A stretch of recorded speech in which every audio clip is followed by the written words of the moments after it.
I used to feel like that when I came to Barstool. Like Peter Chernin was like, I don't know about you in this job. And then I spent like 2 years being like, oh, God, maybe they're going to take this job away from me. I'm lucky to have this job. And then I'm like, wait, they're lucky to have me.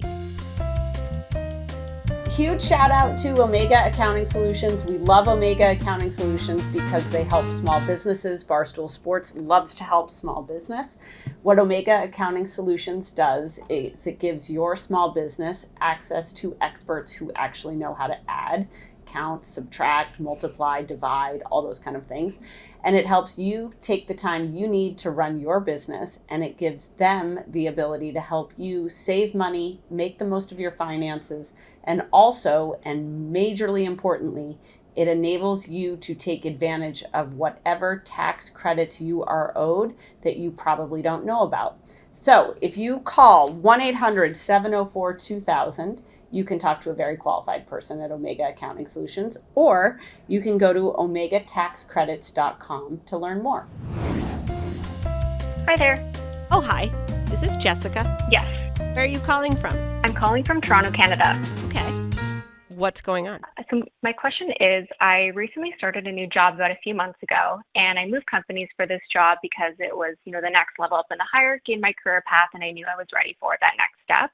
So when accepting the salary, it was a bit lower than I had anticipated, but when it was explained to me, it was that they gave me this role, even though I didn't have the number of years of experience, on the job posting, but they gave me the opportunity because they really believed in my potential. Okay. And so far, I've been doing really well in the role. I've gotten great feedback from my manager that I've been exceeding expectations, and they feel I'm, a really great fit for the role. So my question is, as my 1 year is coming up in the role, I'm wondering, is it appropriate to ask for that raise, considering that, they gave me this opportunity that I didn't really have generally the level of experience required, or is it something that I should wait a bit more for? I think, so here's what I would say. I think that you should have a conversation about your work at your 1 year anniversary and your potential and your contribution. Like, I think you need to go into this review. Fuck not having the experience. Like what? They're lucky to have you and you're lucky to have them. So that's like already done. But now you're like, it's not about like, oh, I wasn't totally ready or qualified when you hired me. Like, it's like everybody takes a job that hopefully they're underqualified for, and then they figure it out during the job how to be super qualified at it. And it sounds like that's exactly what you're doing, which is awesome. So kind of lose the mentality of like, oh, they took a bet on me, or, like I used to feel like that when I came to Barstool. Like Peter Chernin was like, I don't know about you in this job. And then I spent like 2 years being like, oh, God, maybe they're going to take this job away from me. I'm lucky to have this job. And then I'm like, wait, they're lucky to have me. So Right. So lose that mindset. And then what I would do though is go into your review and be like, here's everything I've accomplished. Here are the biggest things I've learned in this role. Here's what I'm most excited to tackle next. And I'd like to have a conversation about how this company values people and rewards people. Like, what should help me set my expectation? What is an expected timeline for promotion? How does this company do annual raises and bonuses? Should I have any expectations about that? And then have your manager explain to you what the company typically does or what it does for its best people. And then, then I think you have the opportunity and to have the conversation. Maybe they're like, yep, you're getting a 2% raise. It's the year end. You've done a great job. We're giving you a raise. Or they may be like, hey, the economy's a little shaky. We're not doing raises until June or whatever it may be. But at least we'll give you some context for what's happening when. And then you can make a decision about how you're going to attack that opportunity. Are you going to work super hard and get that raise? Are you going to work super, super hard and get more than that raise? Are you like, they're never going to give me a raise? What am I doing at this company? Like that, you'll at least be more informed to understand how you should play things going forward. Perfect. Yeah, it's really great advice. And I think it also gives me an opportunity, as you said, to kind of set the expectations and know when I can kind of play my next move. Definitely. And you should be like, is there anything I can be doing better? What could I be doing different?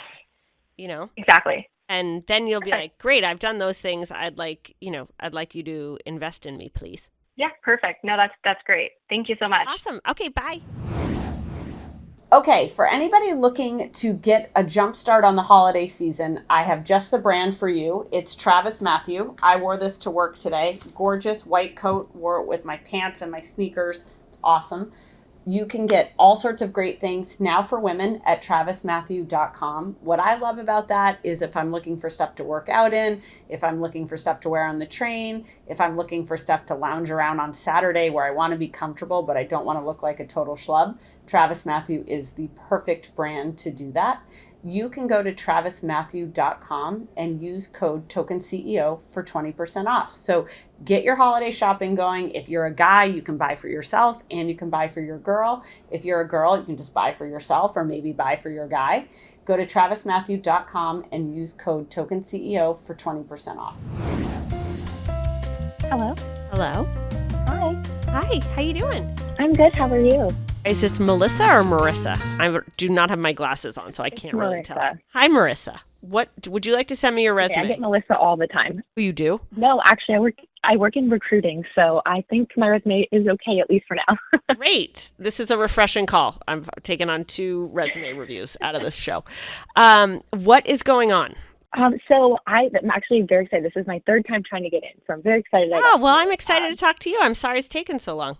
Oh, no, that's okay. I'm very patient. So just to give you a little bit of background, so like around this time last year, I was transitioning into a new role out of my college recruiter role into this kind of new program that we have been trying to launch prior to COVID, and then COVID hit. So we've been kind of in a virtual space. And then my kind of indirect supervisor got an additional role, so he got promoted. So they had asked me to take over the college team lead role, basically like leading our co-op and intern program, and then also doing my new role at the same time because they kind of go hand in hand. So they were doing a trial period to see, if this would be a role that we could just combine into one rather than having 2 kind of partial roles, to see if that works together, because the new role was kind of taking over some of those team lead roles with the new program rolling out.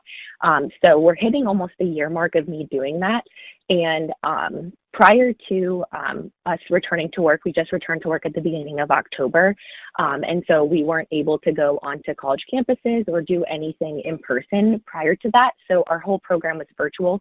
So it's pretty manageable for me to be doing both roles at the same time, managing the interns virtually and also all the events that we are doing, because we were really limited to what we could do via like Teams and Zoom. Okay. But now we've had a semester of doing everything in person. So we've been going on college campuses. I've been having to, mail out resources to, everyone that's going out onto the campuses, things like that. So we've had a lot of momentum with the program, which is great.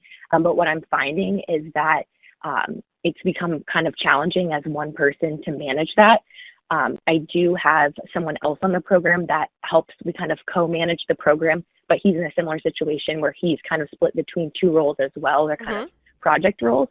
And he's within a few years of retiring. So when we get onto the 1 year mark of reevaluating this role, I really want to figure out how I can best advocate for more people resources for this program, because it has a lot of leadership oversight. It's something that the leaders at our company talk about a lot because it is a great program.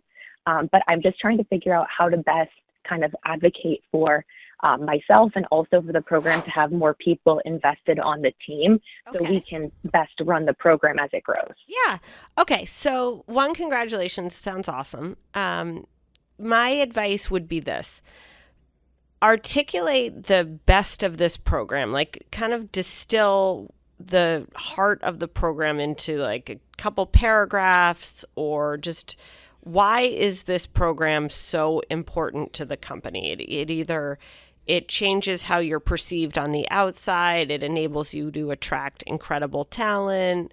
It may alter a brand perception of what it's like to have, work in your industry or your field or at this particular company.